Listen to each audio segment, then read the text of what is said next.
유쾌한 남자들의 시시콜콜 토크쇼 김프로쇼 지금 시작하겠습니다. 저는 김프로입니다.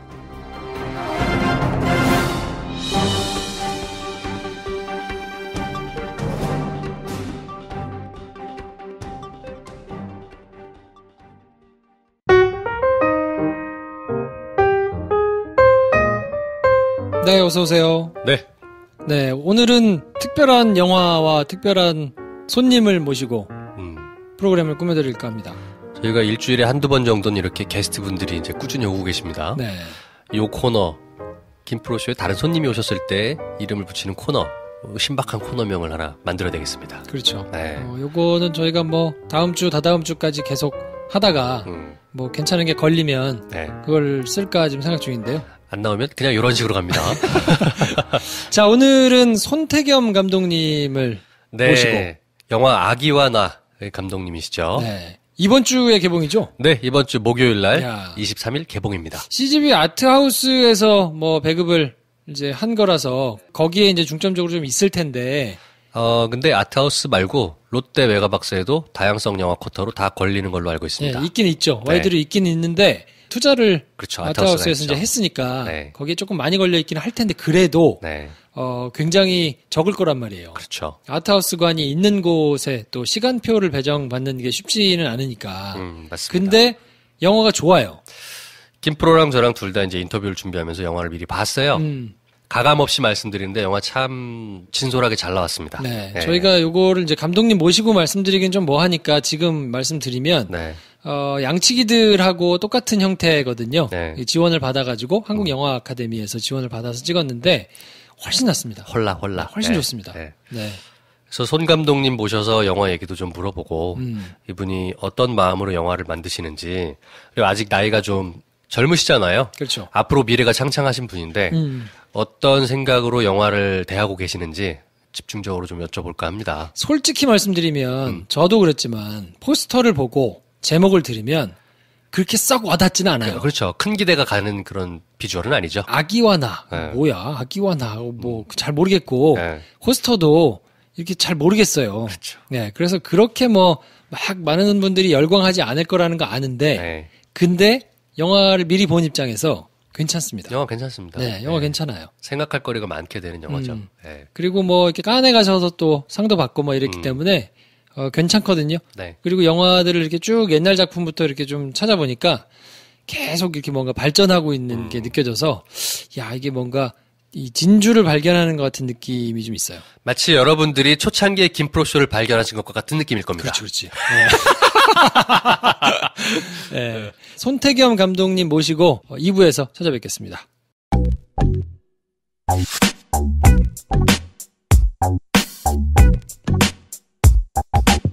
은하철도 999 완결편 제2장 메텔의 변신. 지난 줄거리 메텔과 철이는 지구로 오게 되지만 사정상 철이는 대구에, 메텔은 돼지 엄마가 되어 지구에 오게 되었고 철이는 아직 메텔이 지구에 온 줄을 모르고 있다. 되엄, 즉 돼지 엄마가 된 메텔은 다시 본래의 모습을 되찾으려 한다. 반드시 본래의 모습이 되엄 철이를 만날 거야. 하지만 너무나 불어난 살로 인해 메텔은 본래의 모습을 되찾지 못하고 대신 모든 군더더기를 제거한 분신인 김프로를 만들어내는데 과연 메텔과 철이는 다시 만날 수 있을지 제3장에서 계속. 은하철도 999 김프로쇼.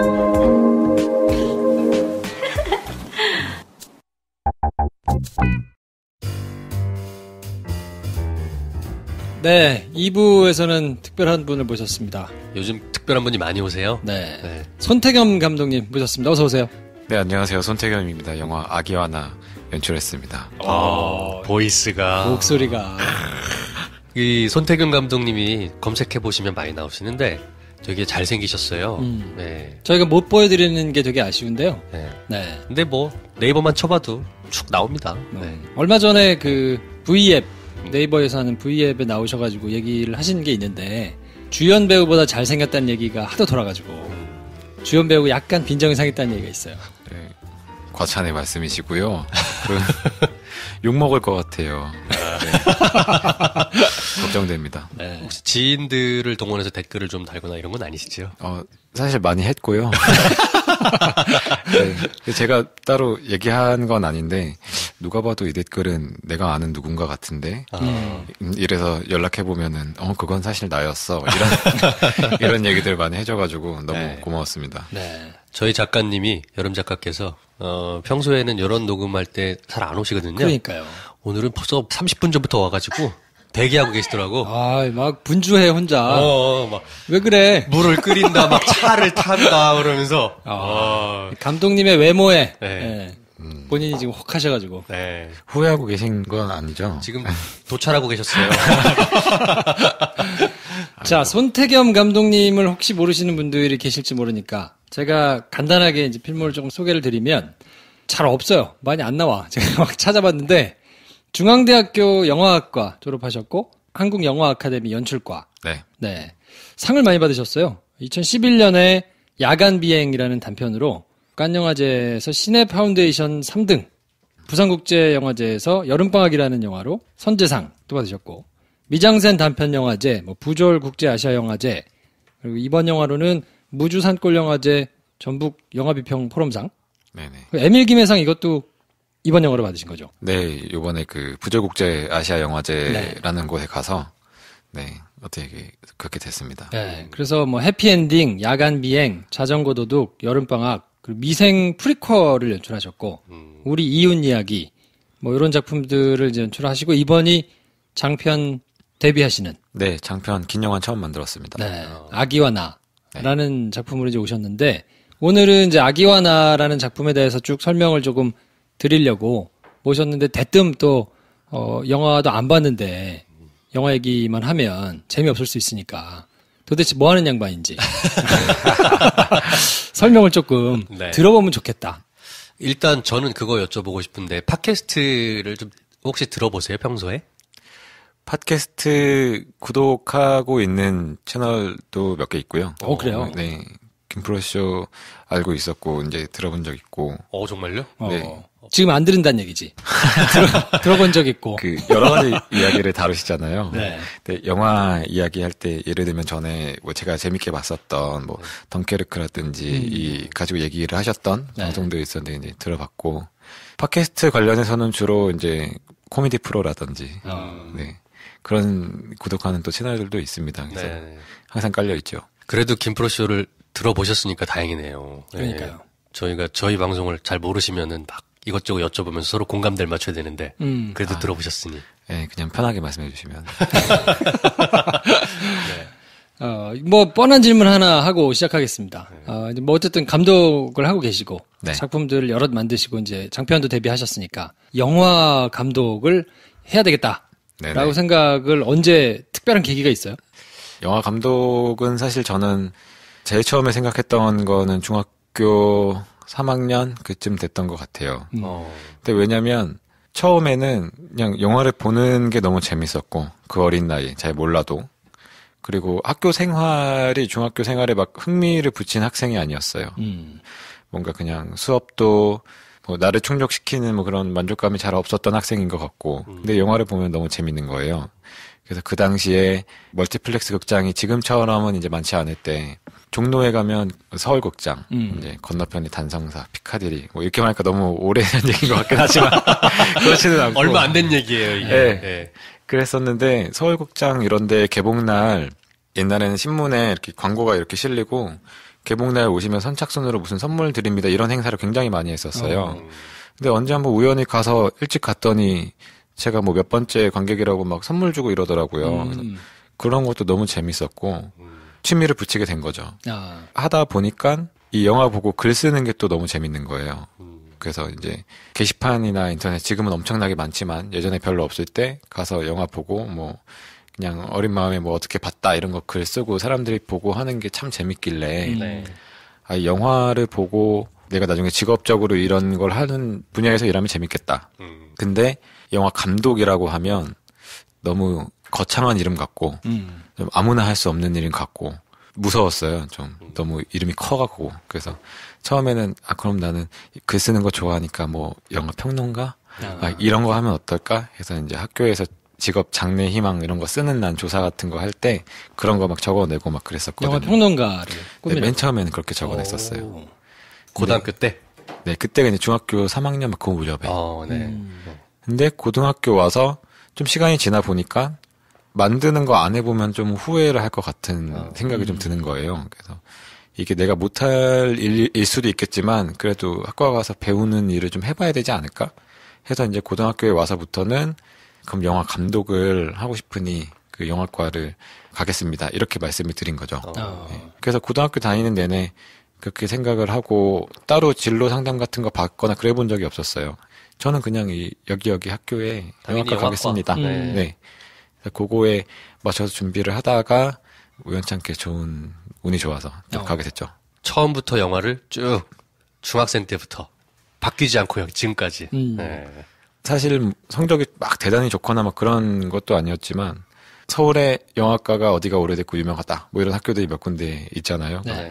거기를 목표로 해서 여기를 가겠다 정해놓은 약간 그런 기분으로 준비를 했기 때문에 다른 거를 뭔가 생각을 해보거나 중간에 너무 힘들어서 이거 그만둬야 되겠다 이런 생각은 해봤어도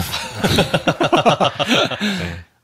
처음부터 뭐 목표가 있었습니다. 중간에 너무 힘들어서 그만둬야겠다 생각하는 거는 어떤 거였나요? 한 대학교 2학년 때쯤이었던 것 같은데 네. 재능 있는 친구들이 정말 많더라고요. 네. 나는 부지런하지도 않고 번뜩이는 아이디어로 막 영화를 만들 수 있는 재주도 별로 없는 것 같은데 주변 친구들 보면은 아주 잘하면서 생활도 되게 잘하더라고요. 근데 거기에서 이제 좀 벽 같은 걸 느끼고 좌절감이 약간 생기니까 이게 정말 내가 할 수 있는 일이 맞나. 예. 피로도가 너무 많이 쌓여서 일단 휴학을 해야겠다고 다짐을 하고 어머님께는 그렇게까지도 말씀드렸었어요. 이제 학교는 그만 다니고 싶다. 나중에 내가 미련이 남아서 뭔가를 하게 되면 뭐 다른 학교들도 많이 있고 대학이 아니더라도 기관들이 있으니까 일단 난 지금 여기는 자퇴를 하는 게 맞는 것 같다. 그런 판단까지 했었죠. 근데 군대를 갔다가 오고 말년 병장쯤 돼서 내가 사실 뭐 딱히 지금까지 배워온 것도 많이 없고 그냥 이거 하고 싶어서 왔는데 돌아갈 곳이 정해져 있구나. 다시 학교로 가야 되겠구나 라는 생각에 그냥 다시 학교로 돌아가서 공부를 했던 것 같네요. 입사 면접 보는 것 같아요. 지금 거의 언제부터 우리 회사를 그렇게 오고 싶었나? 약간 그런 느낌이야. 네. 중학교 때 이제 어쨌든 영화에 관심이 좀 많아가지고 영화과를 가야 되겠다 생각을 하셨다고 했는데 언뜻 아까 얘기하실 때 공부를 그렇게 잘하는 학생이 아니었다 말씀을 하셨단 말이에요. 좀 노셨습니까? 고등학교 때? 약간 겉으로는 아닌 척 많이 했습니다. 굉장히 얌전하고 학교 다닐 때 보면은 약간 선생님들이 쓰시는 말씀에 뭐 내성적이며 뭐 이런 말 들어있고 했는데 혼자서는 겉으로는 아니더라도 그렇게 집에 가면은 막 공부를 착실히 한다든지 학업에 흥미를 막 붙인다든지 그런 학생은 아니었던 것 같고 노는 거 좋아하고 여기서 놀았다는 의미는 있잖아요. 그 전형적으로 무리지어 다니면서 그렇지는 않았어요. 뭔가 이렇게 소위 말하는 그러니까 뭐 일탈이라든지 무리지어서 그런 것들 이제 뭐 경험이야 뭐 있기는 하지만 그렇게 막 누군가한테 눈맞게 나거나 속썩일 만큼 그렇지는 않았었고. 왜 이걸 여쭤보냐면 전작들을 보면요. 뭐 야간 비행이든지 여름방학이든지 뭐 이런 전작들을 좀 보면 좀 뭐랄까 와일드한 청소년들 뭐 요런 사람들이 굉장히 잘 그려져 있단 말이에요. 거친 영혼들. 그렇죠. 혹시 본인의 경험담을 담은 것인가? 어쩌면 이게 그런 친구들이나 아니면 좀 더 자유로운 모습들을 보면서 제가 약간 용기가 없었고 전에 뭔가 여러 가지 뭐 경험이나 이런 것들을 바라보는 입장이 더 많았고 하다 보니까 그런 걸 좀 생각과 상상을 많이 하고 또 나도 조금 더 그 용기 내서 다양한 뭐 활동이나 아니면 진짜 뭐 일탈이라면 일탈이라도 뭔가를 좀 더 저지르고 이럴 수도 있었다고 생각을 하는데 막상 실천에 막 옮기고 막 그러지는 못했었거든요. 그런 게 좀 투영이 되지 않았나? 이 생각을 많이 했어요. 그렇군요. 용기는 없으셨다. 자아실현을 하고 계시군요. 해보고 싶었던 것을. 영화로서. 저희 뭐 다 마찬가지입니다. 김프로쇼의 기조가 그거예요. 회사 다니면서 못했던 거 지금 하자. 그렇죠. 연출, 각본, 편집 이런 것들을 이제 혼자서 다 하시는데 촬영을 혹시 하고 싶다 이런 생각은 따로 안 하셨나요? 초반에 영화를 이제 접하고 배우고 얼마 안 됐을 때는 그런 생각도 있었는데 결정적으로는 제가 약간 기계치가 좀 있습니다. 친구들도 보면 배운 지 얼마 안 돼도 습득한 지 얼마 안 돼도 기계를 다루는 거나 이 선을 어디다 꽂아야 되고 이런 걸 되게 빠르게 하는 친구들이 있는데 저는 배워도 그게 굉장히 느리고 뭔가 이 메카닉적인 걸 다루는 걸 참 못했어요. 그래서 이 기계를 다루는 게 이제 물론 다른 정서적인 걸 표현하는 것도 중요하지만 물리적인 걸 다루는 것도 되게 중요하잖아요. 그래서 이게 정말 좀 서툴구나 하다 보니까 이제 자연스럽게 멀어지게 되고 그러면서 내가 되게 마음이 잘 맞고 내가 볼 수 있는 비전을 똑같이 공유하는 좋은 촬영 감독을 친구로 두는 게 훨씬 더 나한테 유리한 전략이겠구나 해서 이제 항상 같은 촬영 감독 형이랑 학생 때부터 하고 있거든요. 네, 그렇게 이제 촬영을 부탁을 하고 있죠. 모험가가 꿈인데 길치야. 꼭 이렇게 뭘 하려고 하는데 기계적인 거 참 익숙해지지 않더라고요. 그럼요. 같이 좋은 사람들하고 같이 가는 것 자체가 또 능력이라서 그거를 하고 싶어도 못하는 사람도 많거든요. 네네. 네. 서두에 제가 말씀드렸지만 잘생겼다, 주연 배우보다 더 낫다, 이런 평가들이 이제 있는데 혹시 영화를 찍다가 내가 조금 이렇게 출연해가지고 한쪽 구석이라도 한번 좀 하고 싶다 이런 생각도 솔직히 해보신 적 있나요? 제가 첫 연기란 걸 학교 들어가서 실습으로 해보기 전까지는 그런 생각도 했었지만 제가 이제 연기라는 걸 해보고 그 모습을 화면으로 보고 나서는 깨끗하게 정말 깨끗하게 접었고 그때 처음 했을 때 그 학교에 들어갔더니 유명한 걸작 작품의 어떤 씬들을 모방을 해서 이미테이션 촬영을 하는 게 이제 공부가 많이 된다 하여니 그런 걸 해봤었어요. 근데 이제 어떤 친구가 이제 저에게 그때는 서로 이제 배우도 해주고 스텝도 품앗이로 다 해주는데 내가 코폴라 감독의 대부의 마지막 장면을 이번 과제로 이제 따라서 찍어보려고 하는데 너가 이제 알파치노 배우 그 역할을 해달라. 그래서 저는 그냥 알겠다 생각 없이 얘기를 했죠. 근데 그때 보면은 다이안 키튼 배우분하고 싸우는 장면이거든요.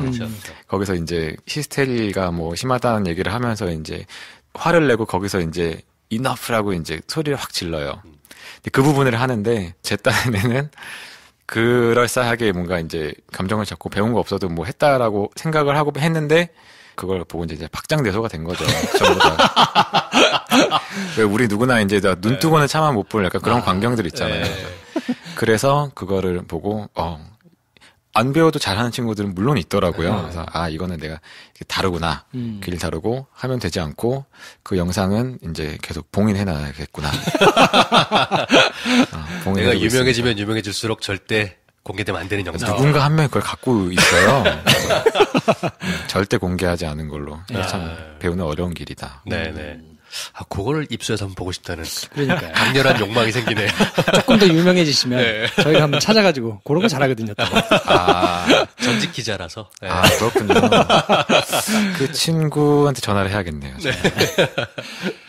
전작들을 보면 단편들의 음악이 그렇게 막 자주 나오거나 이러지는 않는다는 느낌을 제가 좀 받았거든요. 네네.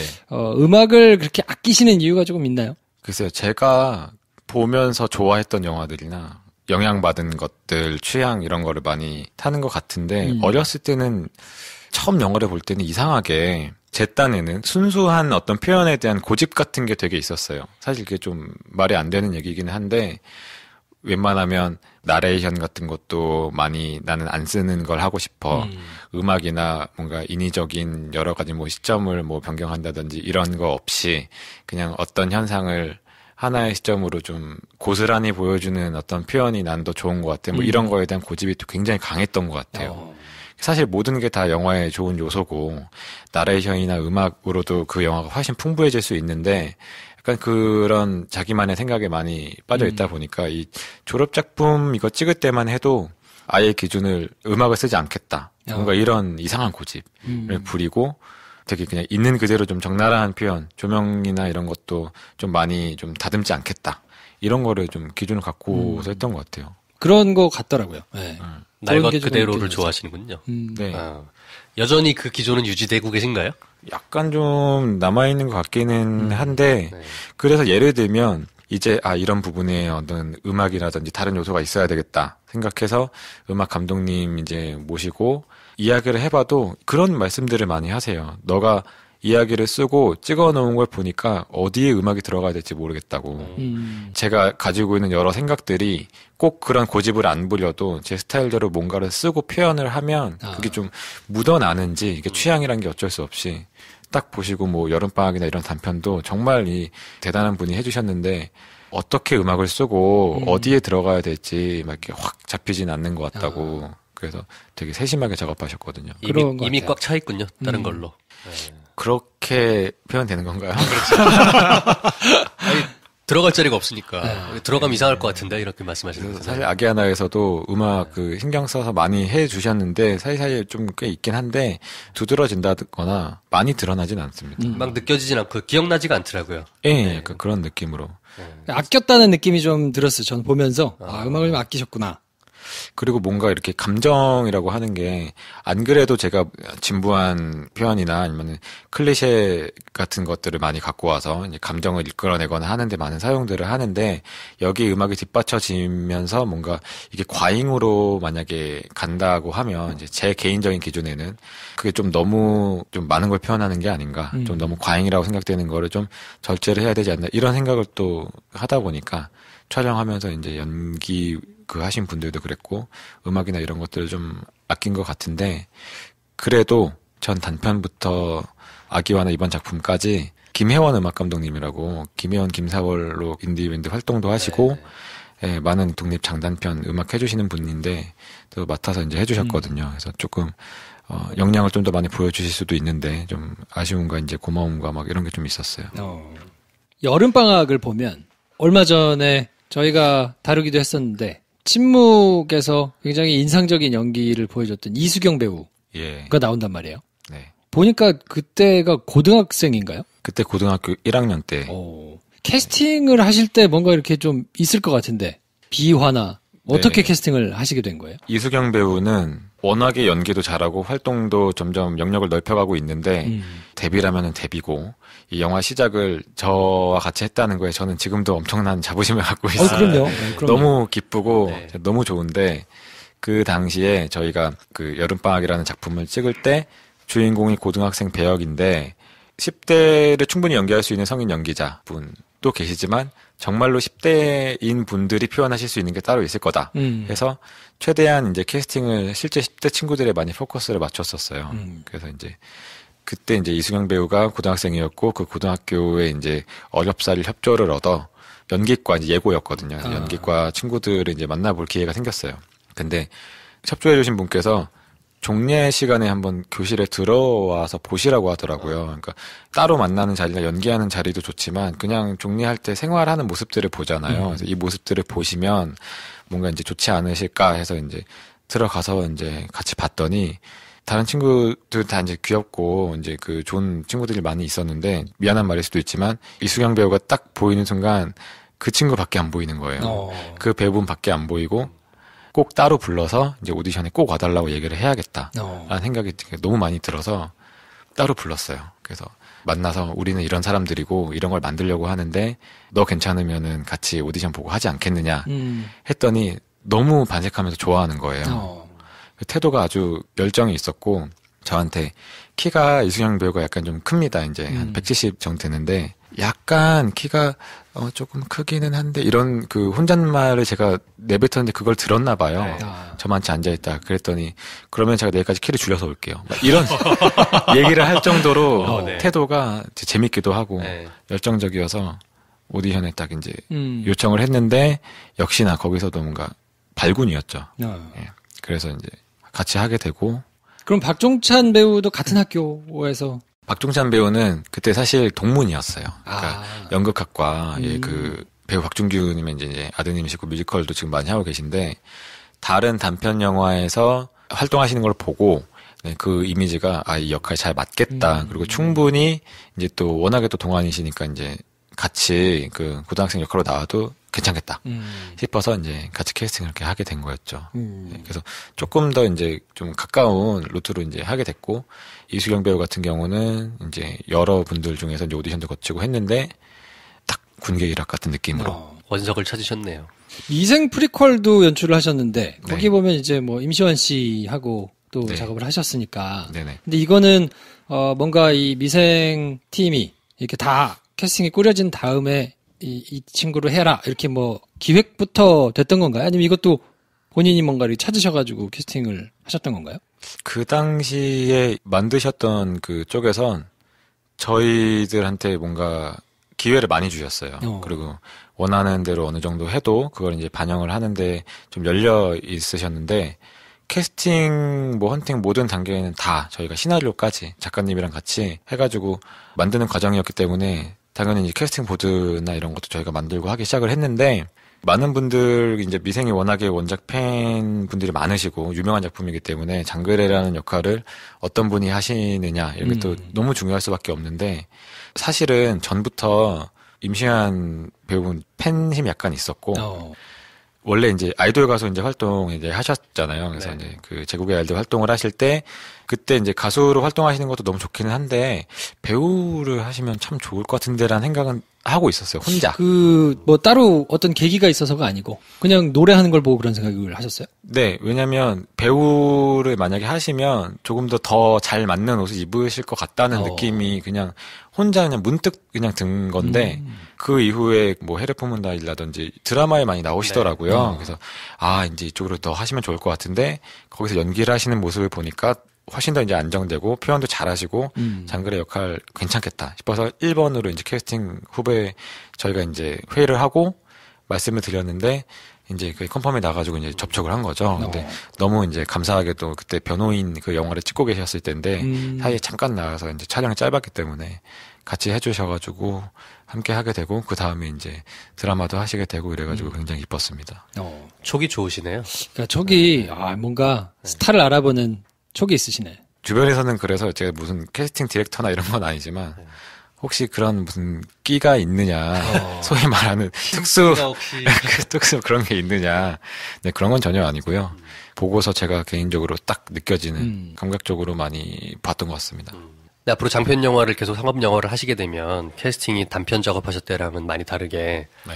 투자의 관건이 되기도 하고 시장에 나갔을 때 어떤 척도가 되기도 해서 지금같이 이제 촉으로만 하시긴 쉽지 않으실 것 같은데 네네. 그런 부분에서도 준비를 하실 수 있으실까요? 기성 배우들을 선택하실 때가 올 텐데 그 상황 되면 또 어떻게 하게 될지는 잘 모르겠지만 이번에 작품은 이제 한국영화 아카데미가 일종의 제작사 역할을 하지만 또 교육기관이기 때문에 그렇죠. 어느 정도 만드는 사람들의 입장과 그런 걸 좀 더 훨씬 더 많이 이제 열어주시고 여러 가지 좀 생각들을 자유롭게 펼칠 수 있게 하는 부분들이 많으셔서 사실은 캐스팅을 할 때도 간섭이라면 간섭이고 그런 과정이 있었다기보다는 좀 존중을 해주셨는데 아무래도 장편 영화이고 내가 조금 더 욕심을 낸다면 더 현재 많은 활동을 하고 계신 분들과 이야기를 해볼 수 있지 않을까 해서 일종의 도전이었어요. 근데 제가 가장 먼저 원했던 두 배우분 캐스팅 리스트 짤 때 가장 맨 위에 있었던 두 배우분과 함께 성사가 된 케이스여가지고 저는 너무 복이 많았다고 생각을 했습니다. 네. 럭키하셨네요. 진짜. 네. 네. 잘 어울리더라고요. 그 캐릭터의 두 분이. 그 당시에 제작할 때 사실 이희경 배우 같은 경우도 그 전에 이제 이송일 감독님 백야라는 옴니버스 작품을 하셨는데 그때 그 영화에 저의 지인의 좀 절친한 형님이 출연을 하셨었어요. 전신한 배우라고 야간비행에도 이제 나오셨던 분인데 그래서 이제 어떻게 티켓이 생겨서 갔는데 배우분 무대 인사가 있으시더라고요. 그래서 보러 갔는데 배우분들 딱 만나 뵈는데 객석에 앉아서 쭉 보는데 그 이경 배우님의 이미지가 뭔가 제가 막 캐릭터가 궁지에 몰리고 막 가치가 막 혼란스러워지고 이런 이야기를 굉장히 좋아하는데 그런 분위기를 표현을 하기에 엄청나게 장점이 있다. 본인이 가진 이미지가 연기력도 물론 그렇고 그 생각을 제일 처음에 이제 했었거든요. 실제로 객석에서 보고. 그런데 그 이후에 이제 작품 하시는 거나 시나리오를 쓰면 쓸수록 이 배우분이 충분히 소화를 하실 수 있을 것 같고 이 마스크가 굉장히 잘 어울릴 것 같은데 이 생각이 점점 강하게 들다 보니까 접촉을 시도하게 된 거였거든요. 그래서 그런 우연한 기회들이 좋은 캐스팅을 사실 만들었기 때문에 정현주 배우님도 마찬가지고. 네. 자 그러면 저희가 사실 이제 저희가 아이스 브레이킹을 하기 위해서 만난 지 한 5분 됐거든요. 별 얘기를 안 하고 녹음을 시작해가지고 이제는 영화 얘기를 해도 될 것 같은데 아기와 나라는 제품으로 똑같은 제목의 2008년 작품이 있습니다. 그거 말고요. 사실은 아기와 나라는 일본 만화도 있고. 근데 아기와 나라는 영화를 이제 본격적으로 얘기를 한번 해볼 텐데 영화의 로그라인이라고 할까요? 이 영화는 어떤 영화입니다. 라고 소개를 좀 한번 해주십시오. 정리를 잘 못하긴 하지만 제가 이제 막 군 제대를 앞두고 사회에 처음 이제 발을 담기 시작하는 단계에 도일이라는 남자가 있는데 결혼을 약조한 순영이라는 여자와 함께 가정을 꾸리면서 살려고 하다가 이제 가정에 서로 몰랐던 비밀이 생겨서 이제 여자가 사라집니다. 그리고 남자가 남겨진 아이와 함께 이제 여자를 찾기 위한 고군분투라고 설명드리면 될 것 같은데, 말이 길긴 하지만. 이게 실화의 바탕을 뒀다고, 한 것을 어디서 제가 언뜻 본 게 있는데. 맞습니까? 네, 사실은 제가 처음에 얘기를 하고 나서 실화에서 이제 갖고 왔다라고 하는 소재, 이것은 이제 화제성이 이렇게 되는 거에 좀 놀라긴 했지만 사실이고요. 아르바이트를 제가 이제 한창 열심히 하고 있는데, 동료들이, 이 사람, 영화 이거 만들고 막 글 쓰고 막 이런 거 공부한대 이런 걸 다 알고 있으니까 어느 날 갑자기 와서 그러면 형 제가 되게 재밌는 얘기가 주변에 있는데 하나 들려드릴까요? 이러시는 거예요. 그래서 뭔데? 했더니 주변에 이제 군대에서 어쩌고 저쩌고 했는데요. 이랬대요. 얘기 들었는데 너무 제 구미를 당기는 거예요. 그 이야기가 흥미로웠고 왜냐하면 실제로 영화에 이제 한 60% 정도 이제 실제로 들었던 그 이야기 제가 또 많이 캐물어봤고 거기서 갖고 왔는데. 제일 처음에 물어봤던 게 만약에 여자가 사라졌다. 근데 아기가 있다. 그럼 그 아기는 어떻게 됐어? 이걸 물어봤거든요. 근데 지금 같이 그냥 데리고 키우고 계신데요. 라고 얘기를 해주시는 거예요. 처음에는 정말? 어떻게 그럴 수가 있었을까? 그건 무슨 마음일까? 도대체 왜? 뭐 여러 가지 생각이 들길래 이게 내가 질문을 갖고 있는 거 보니까 이게 참 나한테 흥미가 있구나. 그래서 이거는 영화적으로 풀 때 나중에 어떤 정서가 있을 수 있다. 해서 이제 꽁쳐놨던 아이템을 쓰게 된 거죠. 제가 실화 영화 매니아거든요. 저 양반이 실화 성애자라고요. 실화 성애자예요. 근데 영화를 보는데 사실 저는 좀 마음이 굉장히 어렵게 봤어요. 보면 그 영화가 이제 가볍지 않거든요. 근데 보고 나서 이제 굉장한 묵직함이 있는데 이게 그냥 가공해서 만들었었을까가 궁금했는데 나중에 이제 보고 나서 찾아보니까 역시나 실화에 기반을 뒀다고 하길래 내가 좋아하는 이유가 이런 거다. 이렇게. 그러니까 우리가 스포를 얘기할 수는 없으니까. 그렇죠. 어디서 어디까지 실화냐고 질문 드리려고 하다가 안 드리겠습니다. 전체 60% 정도 된다라고 생각을 하고 있습니다. 근데 영화를 보면서 제가 그 육아에 디테일이 간혹 이렇게 나오더라고요. 저는 이제 뭐 아이들이 조그만 아이들이 있으니까.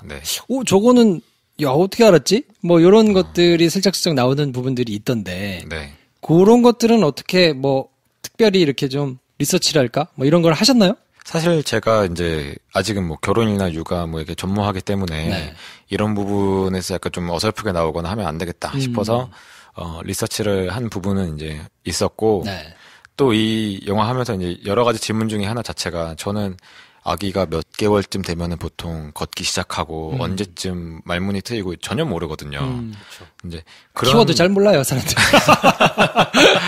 뭐 그런 모습들을 좀 담아내려 하다 보니까 자연스럽게 조사는 있었고 정말 큰 도움을 줬던 분이 이제 저희 친 누나.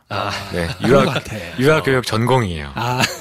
전공 서적 딱 보면 일목요연하게 아기의 행동 발달과 이런 게 나타나 있는데 그거 막 빼서 보고 제가 어디서 느꼈냐면 애기 분유를 주는데 손등에다 우유를 이렇게 따르는 씬이 있어요. 이렇게 손으로 해먹는 거. 그렇죠. 그게 이제 얼마나 뜨거운지를 볼 때 그렇게 하거든요. 그래서 이제 뭐 젖병을 어떻게 흔들어라 뭐 이런 거 가지고 얘기를 하는데 아직은 찾아보셨구나. 근데 그런 디테일이 굉장히 여러 군데 이렇게 숨어 있거든요. 그래서 참 굉장히 그냥 상상의 나라를 펼쳐가지고 대충 만들 수도 있는데 굉장히 꼼꼼하게 감정을 만들어내려고 노력하는구나 이런 느낌을 좀 받았었거든요. 누나의 도움을 참 많이 받았고 그냥 공교롭게도 이 영화 편집 이제 중간 마무리할 단계쯤에 저한테 도움을 줄 무렵에는 누나가 이제 아기가 없었고 영화를 다 찍고 후반이 이제 마무리되는 과정쯤에 이제 출산을 했어요. 조카가 생겼는데 조카 이렇게 보니까 내가 그럼에도 불구하고 너무 놓친 게 많구나. 이거는 내가 진짜로 아기를 보니까 참 많이 다르구나. 그렇죠. 싶기도 하고 참 어쨌든 그거랑 별개로 점점 이게 조카 바보가 돼가면서 아, 내가 아기를 데리고 정말 몹쓸 짓을 했구나 이 현장에서 고생을 어마하게 시켰구나. 영화 보니까 애가 제일 고생했을 것 같은데요. 네, 대단했습니다. 정말. 네. 그럼 어떻게 애가 다 견뎠을까? 네. 아, 너무 신기했어요. 그리고 일단은 부모님의 전폭적인 지원과 지지가 있었기 때문에 아기 부모님의 예, 손예준 군의 이제 부모님이 가장 큰 역할을 해주셨고 너무나 호의적이셨어요. 영화 현장에. 저는 사실 그러기 쉽지 않다고 생각하거든요. 영화는 민폐 예술이라고 생각해요. 특히 이제 살림이 어려운 영화는 그렇죠. 누군가의 집에 쳐들어가야 되고 뭐 허락 없이 찍는 경우도 아주 많고. 근데 이 험한 현장에 아기가 프로듀서 분의 이제 친인척이었기 때문에 만나 뵙는 과정은 쉬웠지만 현장이 참 험한데 아기가 있기엔 너무 태도가 우리 아이는 이제 할 수 있습니다. 저희가 이제 다 케어해서 현장에 차질 없이 하겠습니다. 본인들이 욕심아니었을까요? 근데 제가 나중에 들었는데 아버님께서 예전에 이렇게 연기나 이런 쪽의 꿈을 이제 잠시 두셨던 적이 있으셨던 과거가 있으시다고. 그렇지. 내 못한 이런 꿈을 우리 애가 한번 아니 제대로 이뤘어요. 제대로 이뤘어요. 실제 애기 이름이 예준인가 보네요. 네. 실제 이름을 부르는 것이 좀 친화적인 환경을 만드는 데 도움이 되겠다 해서 했는데 이게 처음에는 정말 아무것도 모르고 와서 이 친구가 처음에는 많이 울기도 하고 적응하는데 시간도 많이 걸리고 했는데 이 촬영이 한 달 반, 뭐 2달 뭐 좀 안 되는 시간 하다 보니까 금세 크더라고요. 그죠. 그러면서 의사 표시하는 것도 좀 디테일해지고 아이를 보면 행동도 좀 더 자유롭게 할 수 있게 되고 걸어다니고 막 하다 보니까 나중 가서는 보충 촬영할 때 딱 만나면 말은 못 하는데 애가 저 혼자 생각하는 거지만 왠지 나를 보는 표정이 처음에는 그냥 뭐 아무것도 모르고 순진한 얼굴로 왔다가 이제 또 촬영 때 딱 만나서 안녕하고 인사를 하면 저를 약간 이렇게 흘겨보는 듯 하면서 뭔가 이 사람들 만나면은 뭔가 내가 몸이 힘들어 그런 거를 왠지 본능적으로 아는 듯한 알죠. 네, 알죠. 내가 너무, 다 알고 있다는 듯한 눈빛으로. 네, 정말로. 그래서 막 너무 미안하면서. 몇 개월이었죠? 아이가? 이 얘기 시작했을 때 11개월. 11개월. 아, 진짜 어린 애를 데리고 찍었네요. 정말 어렵고 촬영 중간에 돌잔치가 있었어요. 그 돌을 맞이를 중간에 하고 네, 끝나고 나서 보충 촬영 뭐 아니면은 컨디션 조절하느라 못 찍은 거 다 합치면은 또 12월 1월까지도 갔거든요. 보충 촬영이. 그때까지도 계속했죠. 처음 만난 뒤부터 한 3, 4개월 쭉. 네, 쭉 했고 나중에는 영화제에서 이제 부모님 영화를 다 보시고 나서 뭔가 아기 성장하는 게 자기네들도 좀 보이고 담기는 것 같아서 그런 의미도 있는 것 같다라고 좋게 말씀을 해주셨습니다. 다른 친구들이 이렇게 한 2그룹 정도 나오잖아요. 네. 속을 뒤집어 놓는 2그룹이 나오는데 이게 그냥 연기가 아니고 진짜 배우들 친구 아닌가 싶을 정도로 느낌이 있었어요. 감독님 친구 아닐까? 저는 그런 생각도 했는데. 네. 술 먹으면서 얘기하는 그런 친구들. 특히나 저는 그 클럽 가자고 졸르는 친구 하나 있거든요. 네. 야, 저 친구는 저건 연기가 아닌 것 같은데. 왜냐면 2 장면이 있어요. 그 클럽 가자고 하는 친구가 있고 한쪽은 청첩장 왜 안 넣느냐 이런 친구가 있잖아요. 군대 물이 2그룹이 있는데 사실 그 호프집에 이제 노는 친구들은 표현이 세고 뭔가 이제 누군가한테 함부로 말하는 어떤 뭐 남성의 모습 일종의 비판의 대상이 돼야 되는 캐릭터 이런 식으로 좀 험했는데 합이 잘 맞아야 되는 게 참 중요해 하더라고요. 근데 일단 이경 배우와 이제 저희가 4명이 이렇게 앉아있는 씬이 있는데 마주 앉아있는 2분이 조경창 배우, 이한익 배우분 2분이 계신데 2분은 실제로 친구였습니다. 그래서 오디션의 과정을 통해서 이제 뵀는데 연기도 물론 이제 훌륭하고 2분이 실제로 친하다는 것에서 오는 또 케미가 있더라고요. 그래서 이제 2분은 같이 하게 됐고 제가 말씀드린 클럽 가자고 졸르는 사람은 아직 안 나왔습니다. 네. 그분은 이제 오희준 배우님. 근데 오희준 배우님은 지금도 이제 뭐 드라마나 독립 단편, 장편 많이 하시지만 사실 익히 좋은 소문을 아주 많이 들었었고 같은 아카데미에서 이제 저랑 이제 잘 아는 감독님이 이제 홍석재 감독님이 소셜포비아 이 작품 하실 때 군인 역할로 이제 또 나오셨었는데 그때부터 이제 현장에서의 성실한 태도 그리고 이제 연기력 이런 거에서 많이 듣고 오디션에 이제 모셨는데 정말 모두가 만장일치로 훌륭하다고 대답할 수밖에 없는 모습을 보여주셨어요. 발군이던데 여기가. 정말로 진짜 대단했었어요. 그래서 같이 모시고 또 이제 성격이 워낙에 좋으셔서 그 자리에서 아주 금세 이제 친해지시고. 그랬을 것 같아요. 예. 하다 보니까 분위기도 좋았고 실제로 술을 적당히 마시면서 했습니다. 그런 것 같아요. 약간 풀린 게 저거는 100% 연기는 아니고 네. 저거 좀 드셨구나. 네, 취기가 약간 있는 상태에서 했었고 사실 재밌는 게 뭐냐면 이게 좀 그 부분이 약간 좀 이렇게 험한 씬이고 한데 클럽 장면을 먼저 찍고 나서 그러니까 클럽 장면이라는 게 호프집 다음에 나오는 장면인데요. 그 나중에 나올 클럽 장면을 먼저 찍고 그 전에 호프집 씬을 찍었어요. 나중에 이제 보시면 아시겠지만 그 호프집에서는 대사가 같이 클럽에 가자라고 오유준 배우님이 말씀을 하시는데 클럽 씬에 가보면 오유준 배우님이 안 계세요. 그렇죠. 네. 그래서 처음에는 나오셔야 되는데 이제 여러 가지 사정상 오유준 배우님 없이 찍어야만 하는 상황이 됐었어요. 하다 보니 그 뒷씬을 먼저 찍고 나니까 호프집에 내가 말을 꺼내놓고 나중에 클럽에 안 나오면 좀 이상하지 않은가라는 책임감을 또 스스로 막 느끼시는 거예요. 저희는 사실 뭐 그거에 대한 이제 감안을 다 할 수 있는 상황이었음에도 불구하고 그래서 먼저 가 있어라 내가 친구들을 정리하고 따라갈게 이런 식의 대사를 생각을 해서 얘기를 해주신 거예요. 그 대사가 되게 인상적이었어요. 사실은 네. 보면서. 그러면서 거기서 막 술 취한 약간 그런 모습으로 막 이제 애교도 부리시고 이런 부분들이 있는데 본인이 이제 적극적으로 이제 말씀을 해주셔서 완성이 된 거였죠. 그래서 정확하게 저는 그렇게 생각했어요. 저렇게 설레발치고 네. 저렇게 취했으니까 네. 뒤에 안 갔구나. 그래서 안 나왔구나라고 생각했어요. 네. 그렇죠. 그러니까 뭐 개연성을 워낙에 다 생각을 하시면서 말씀을 해주셔서 저는 생각지도 못했던 아이디어를 그래서 굉장히 얻었죠. 디테일하다 생각했는데 배우의 아이디어였구나. 네, 훌륭했습니다. 저희 영화는 네, 집단 지성의 힘으로 완성되었습니다. 도일이랑 순영이가 사는 집 있죠. 엄마랑 같이 사는. 빌라 2층으로 사료되는 네. 단독 양옥 2층의 전셋집이나 월세집으로 사료되는 네. 그 집이 디테일이 너무 좋더라고요. 네. 그래서 저거는 미술을 한 게 아니고 그냥 원래 저런 집에 가서 찍은 것 같다라는 생각이 들었어요. 네. 그게 누구네 집인가요? 사실 부끄럽지만 네. 저와 부모님이 사는 집입니다. 아. 저희의 형편으로 네. 어떤 집을 섭외를 하고 네. 거의 뭐 7회차 뭐 이렇게 촬영을 해야 되는데 네. 그거를 감당할 수 있는 규모가 아니었고 네. 상황이 아니었고 그렇다고 이제 빈 곳을 가서 우리가 미술로서 이건 어머니가 살고 계신 가정집인데 이것을 구현을 하기가 거의 불가능에 가까웠는데 그렇죠. 어떻게 하느냐를 가지고 촬영 몇 주 전까지 막 골머리를 썩고 있다가 로케이션 헌팅을 다 다니고 PD 분이랑 우리 촬영 감독님이랑 같이 저희 집에 잠깐 들렀어요. 물이나 한 잔 마시고 가자. 근데 촬영 감독님은 사실 저랑 친한 관계라 저희 집 알고 계셨거든요. 네. 그날따라 딱 오셔서 이제 앉으시더니 천장을 한번 이렇게 쓱 보세요. 그리고 안방도 한번 갑자기 쓱 열어보고 화장실을 갑자기 막 이렇게 보시는 거예요.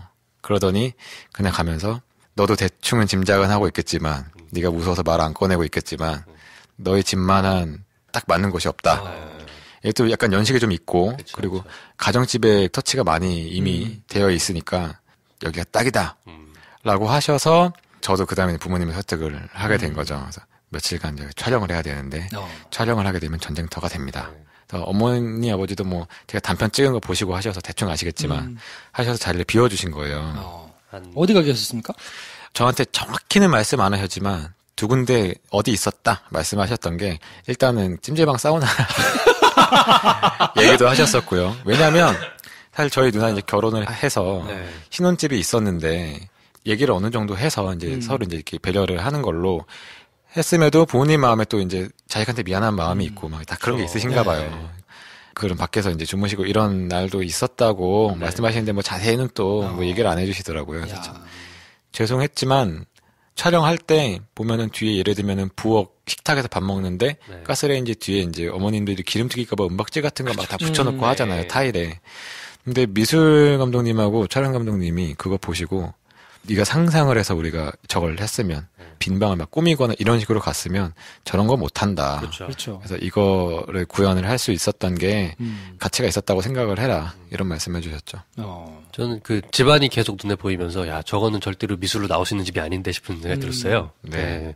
역시나 그렇군요. 진짜로 영화 전반에 디테일이 굉장히 살아있다니까요. 훌륭한 작품입니다.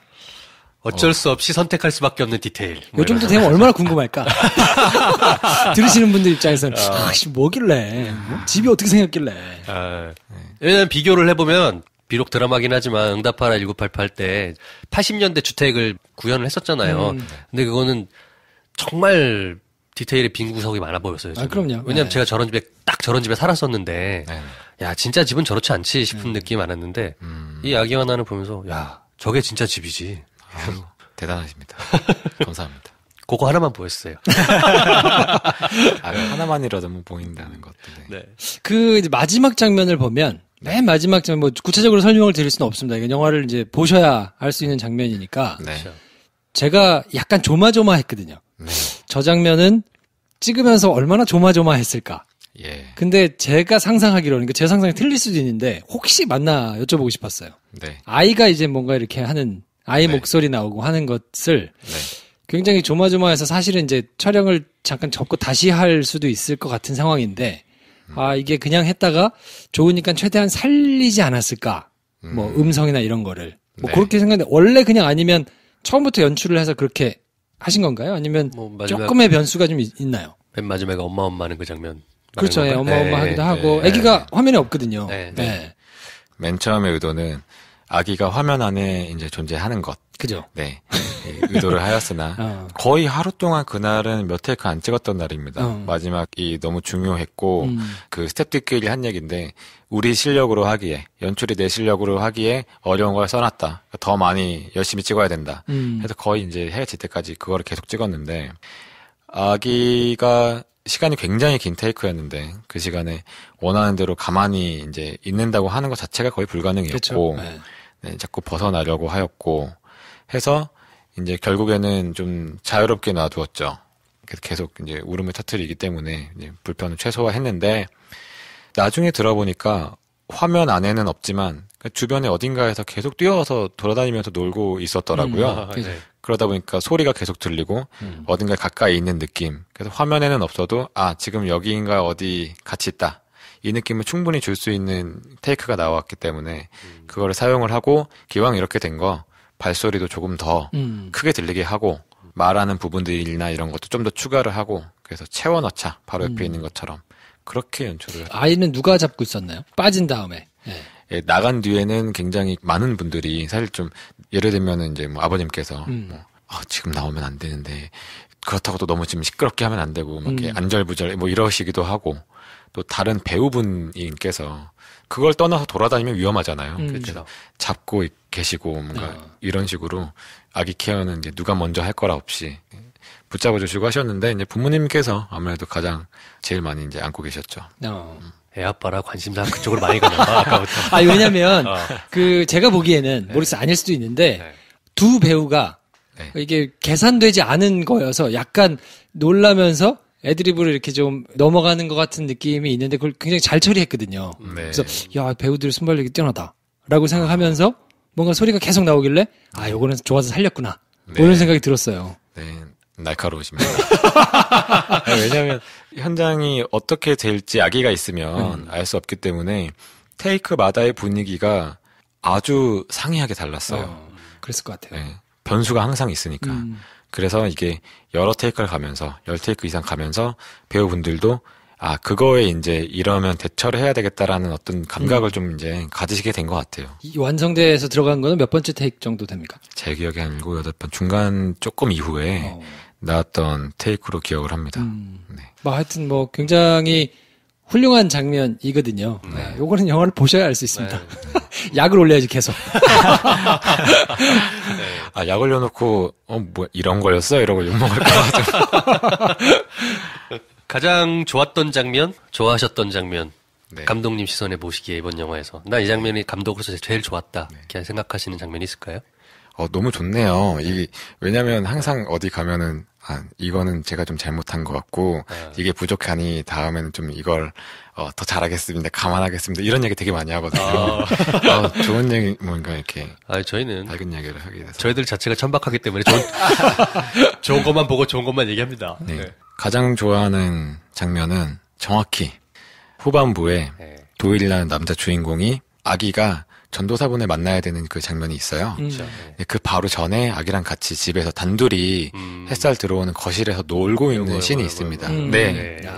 장난감을 손에 쥐고 뭔가 혼자 놀고 있는 장면이 있는데 가장 마음에 드는 장면이자 어떤 장면을 찍을 때 저는 상의를 많이 하고 내가 하고 싶은 비전이 있어도 일단 누군가의 의견을 듣고 뭐 더 좋은 게 없을지 다른 것도 이제 여러 가지 무리 없는 선에서 찍어보고 이렇게 좀 얘기를 많이 하는데 그 장면은 정말 100% 제 고집만으로 찍은 부분이었어요. 원래 잘 그렇지 않는데 이렇게 합시다. 그리고 그 장면이 사실 조금 난해할 수도 있어요. 근데 왜냐면 배우분께서 집중을 조금 힘들어 하셨거든요.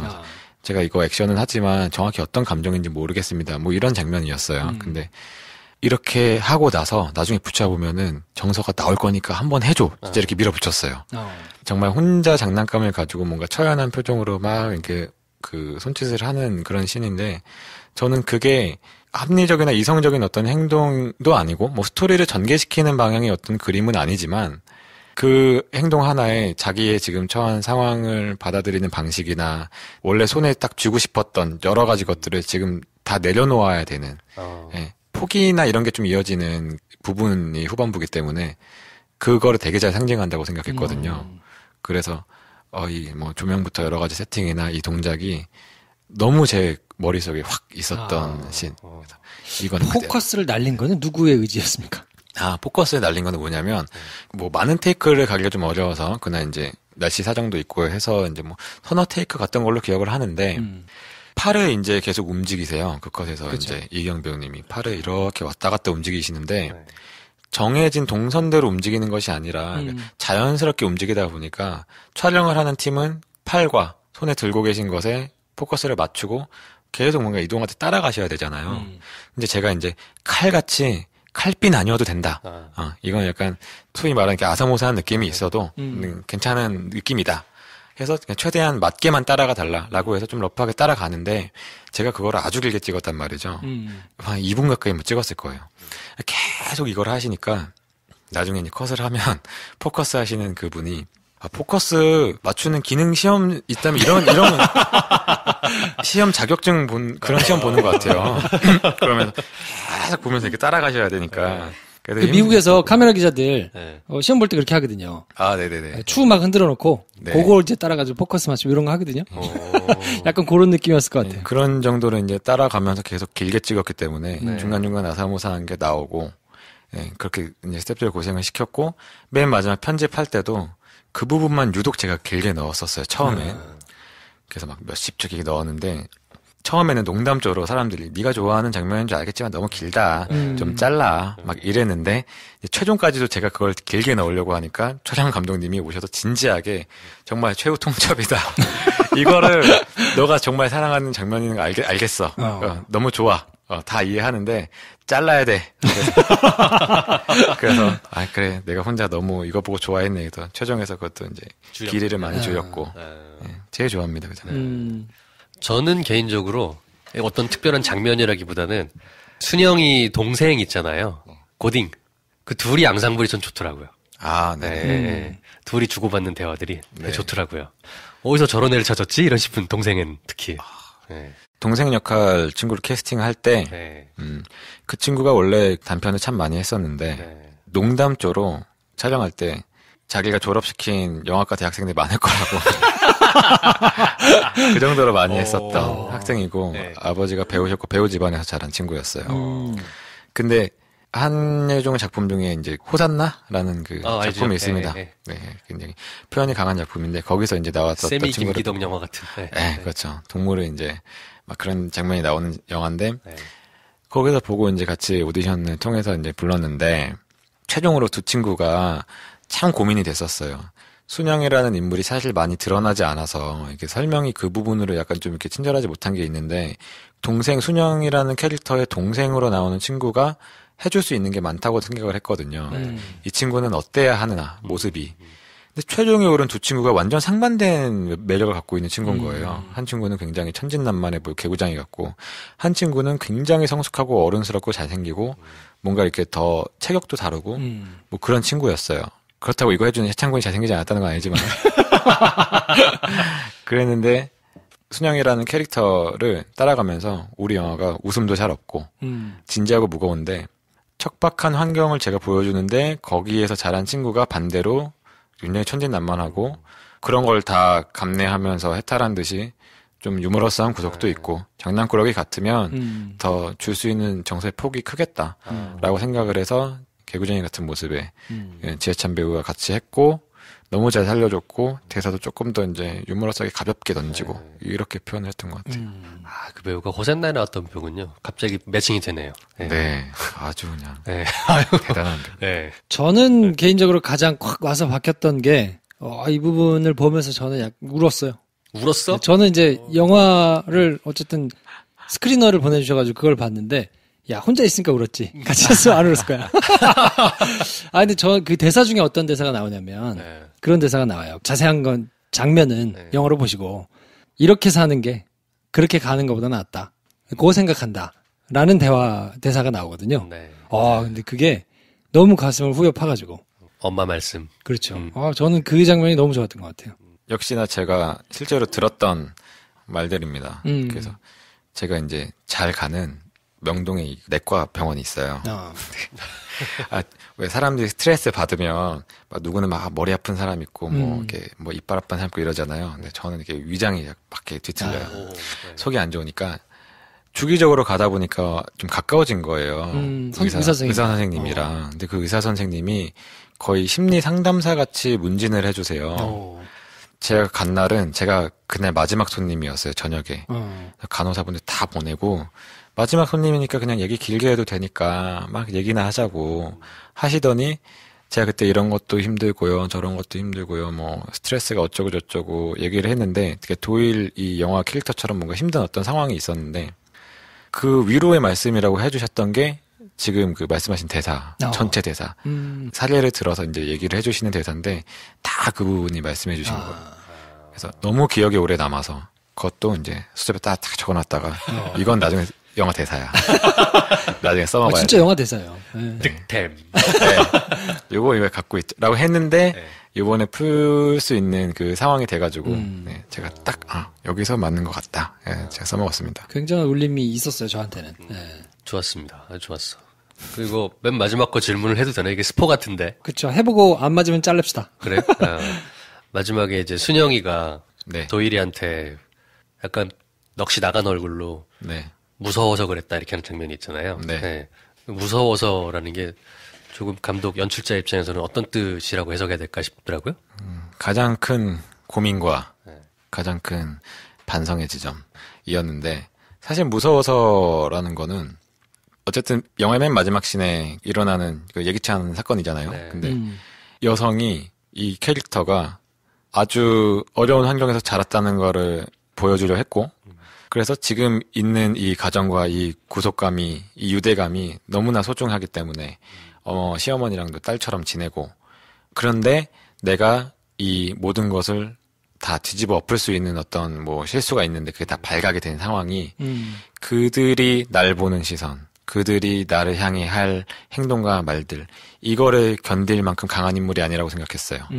그러기에 너무나 약했고 그러기에 실제 사례처럼 다 놓고 도망가는 극단적인 선택을 한 것 같고 그것들이 일단 첫째로 무섭고 그리고 내가 이제 이런 걸 다 놓고 다시 이제 어떤 유대감도 없는 이 세상 속으로 나가서 뭔가 해야 되는 그 모든 것들이 다 무서웠을 거라고 생각을 했어요.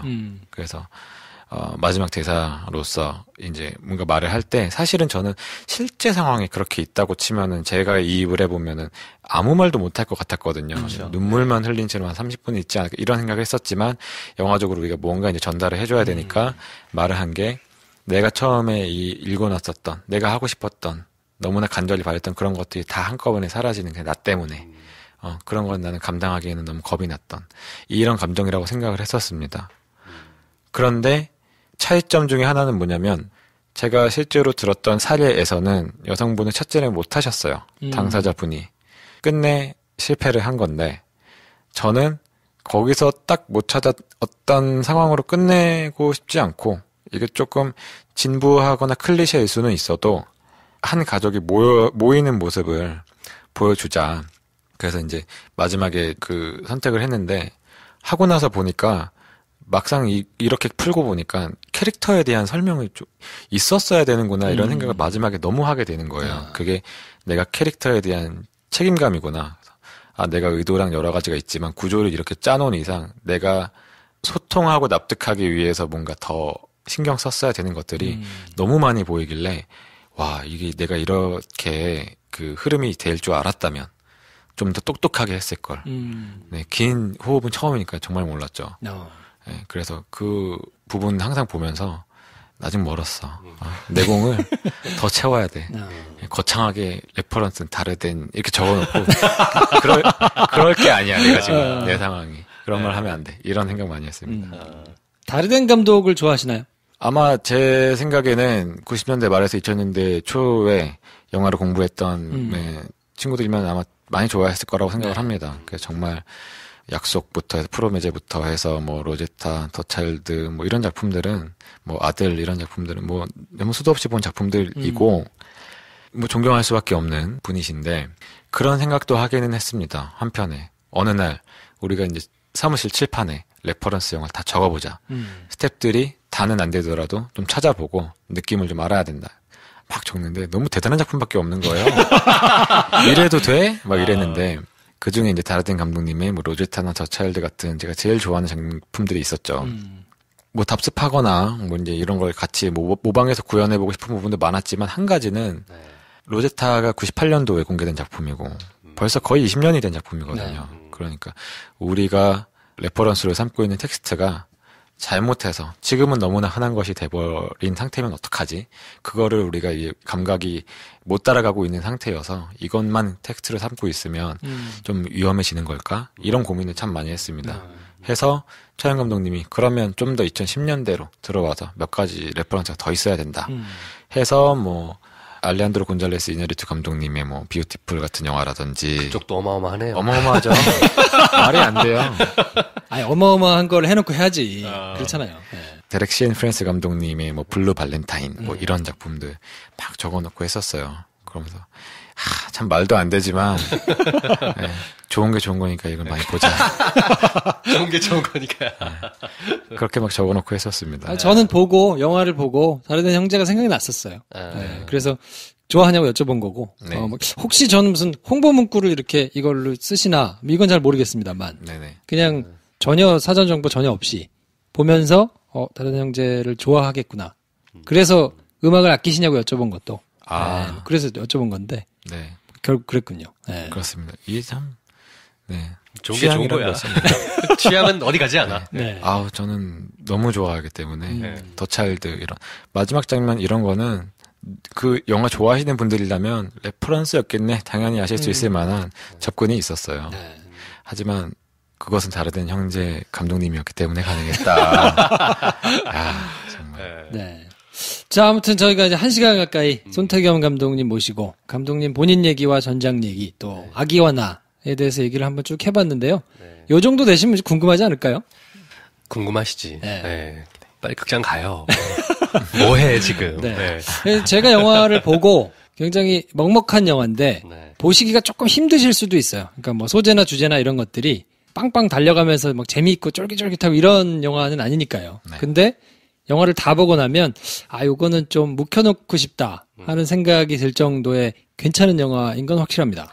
저는 이렇게 보고 나면 나중에 송 감독님이 다른 작품 하셔서 더 좋은 작품 보였을 때 야 내가 말이야 저 사람 장편 데뷔작 봤는데 그때부터 그런 싹수가 있었어. 그렇지.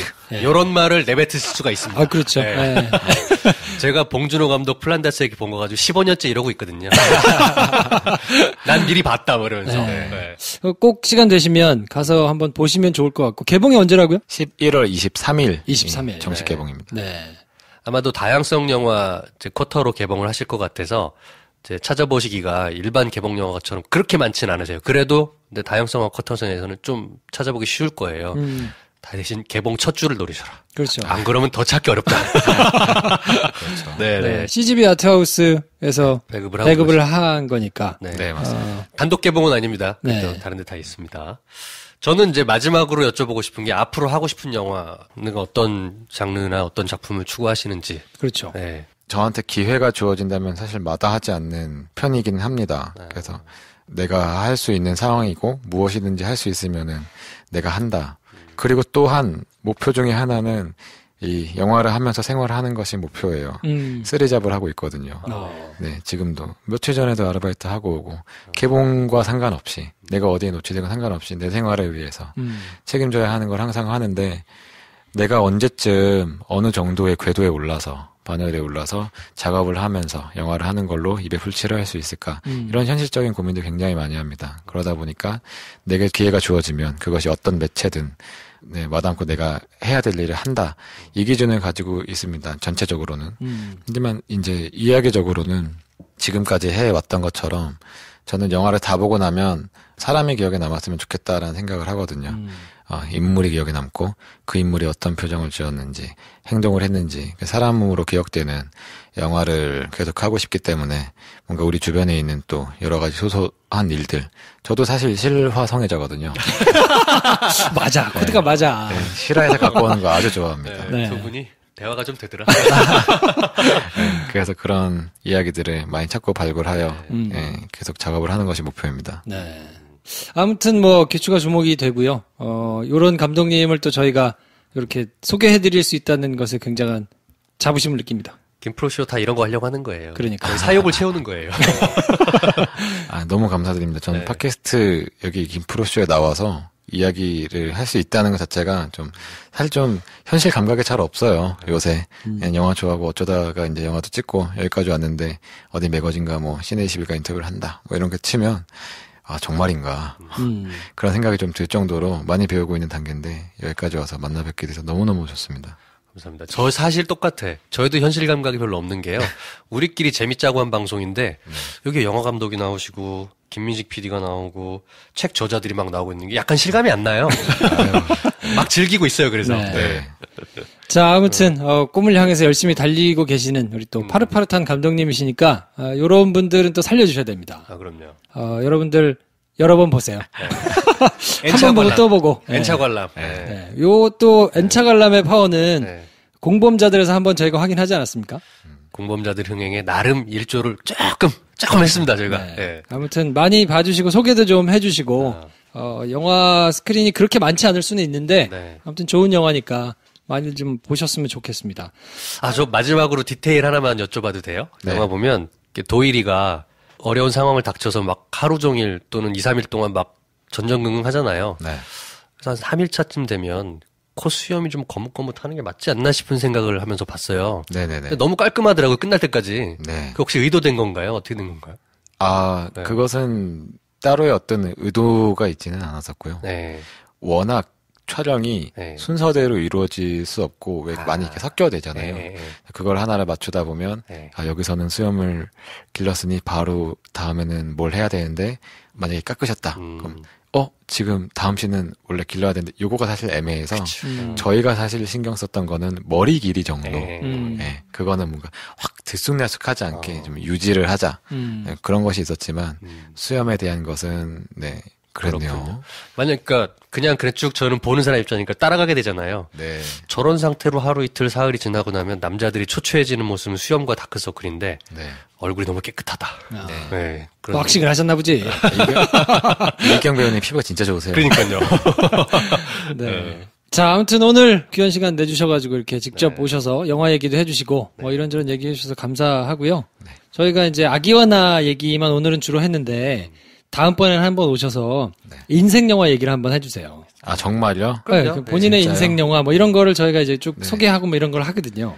대충 느끼셨겠지만 제가 그 수다 떠는 거 굉장히 좋아하거든요. 말하는 거 너무 좋아해가지고. 그러니까 영화에 대한 얘기를 좀 같이 듣고 싶어요. 듣고 싶어 하시는 분들이 많을 것 같아요. 네. 좋습니다. 이 자리에서 저희가 이렇게 섭외를 하면서 행복하게 마무리를 하도록 하겠습니다. 저희 청취자분들께 마지막으로 인사 말씀 한번 좀 부탁드리고요.